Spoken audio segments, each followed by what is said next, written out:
August 31st, 1997. A tunnel in Paris. A crash that shook the entire world. The official story said it was an accident. A drunk driver, a speeding car, the paparazzi. But 27 years later, millions of people still ask the same question. Was it really just an accident? It was just past midnight when Princess Diana, her companion Dodi Fayed, bodyguard Trevor Rees-Jones, and driver Henri Paul left the Ritz Hotel in Paris. They were being chased, as always, by dozens of paparazzi on motorcycles. To avoid them, they took a detour through the Pont de l'Alma underpass. At approximately 12:23 a.m., the black Mercedes S280 slammed into the 13th pillar of the tunnel at an estimated speed of 65 to 100 miles per hour. Dodi Fayed and Henri Paul were killed instantly. Princess Diana was pulled from the wreckage alive, but barely. She died at 4 a.m. at Pitié-Salpêtrière Hospital. She was just 36 years old. The world was told it was an accident. A drunk driver. Reckless paparazzi. But, almost immediately, questions began to surface. Theory number 1. The British establishment. Mohammed Al-Fayed, Dodi's father, spent years and millions of dollars claiming that Diana and his son were murdered by the British royal family and MI6. His reasoning? Diana was pregnant with Dodi's child. They were about to be engaged, and the prospect of the mother of the future King of England marrying a Muslim Egyptian man was, according to Al-Fayed, unacceptable to the establishment. He pointed to a mysterious white Fiat Uno that witnesses saw near the tunnel that night, a car that was never officially found or identified. He claimed it was driven by an operative who blinded the driver with a powerful strobe light, causing the crash. Al-Fayed even alleged a British intelligence operative codenamed Anderson, photographer James Anderson, was the Fiat Uno driver. Anderson died in 2000 in a fire, officially ruled a suicide. Al-Fayed called it suspicious. Theory number 2. Henri Paul.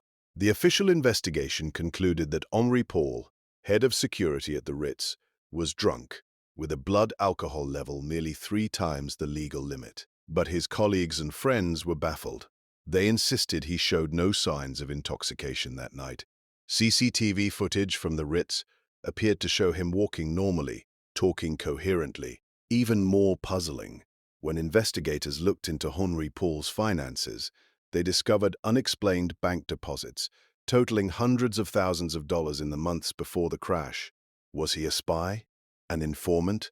Working for someone? To this day, the source of that money has never been fully explained. Theory number 3. Diana's own warning. Perhaps the most chilling piece of evidence came from Diana herself. In a letter written to her butler Paul Burrell, a letter he kept secret for years, Diana wrote, "I am sitting here at my desk today, in October, longing for someone to hug me and encourage me to keep strong and hold my head high. This particular phase in my life is the most dangerous. X is planning an accident in my car, brake failure, and serious head injury, in order to make the path clear for Charles to marry." She wrote that letter just 10 months before she died in a car crash. The letter did not name who X was, but the timing, impossible to ignore. In 2004, the British Metropolitan Police launched Operation Paget, one of the most expensive investigations in British police history, to examine whether Diana was murdered. In 2006, after reviewing over 800 witnesses and thousands of pages of evidence, Lord Stevens released the final report. Conclusion: there was no evidence of a conspiracy. Diana's death was a tragic accident. The investigation found Henri Paul's blood alcohol was indeed above the legal limit. The paparazzi pursuit contributed to the pressure on the driver. No strobe light, no white Fiat Uno was ever proven to have been involved. In 2008, a British inquest jury returned a verdict of unlawful killing due to grossly negligent driving by Henri Paul and the pursuing paparazzi vehicles. But for many people, especially Mohammed Al-Fayed, that still wasn't the truth. Even today, several questions remain deeply unsettling. Question 1. Why did it take the ambulance over an hour to reach the hospital? A journey that should have taken 6 minutes. French protocol requires stabilizing patients on scene, but some experts questioned whether the delay cost Diana her life. Question 2. Why was the crime scene cleaned within hours of the crash, before a full forensic investigation was completed? Question 3. Who was the driver of the white Fiat Uno? Witnesses reported seeing it at the scene. It was never found. Question 4. What was in Diana's blood sample? French authorities and British investigators gave conflicting statements about the integrity of the blood samples used to establish Henri Paul's intoxication. Question 5. Why did MI6 admit in declassified documents that they held a file on Henri Paul? What was their relationship with him? None of these questions have clean answers. Whether you believe it was a tragic accident or something far more sinister, one thing is undeniable. Princess Diana was one of the most beloved human beings who ever lived. A woman who hugged AIDS patients when the world was afraid to touch them. Who walked through active minefields to bring attention to suffering.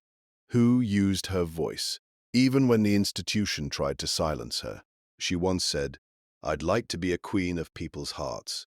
She was, she still is, and perhaps that's exactly why, to some, she was seen as dangerous. The truth about that night in Paris may never be fully known, but her memory, that will never die. What do you think happened? Drop your thoughts in the comments below. And if you want more deep dives into history's greatest unsolved mysteries, subscribe. The truth is worth looking for.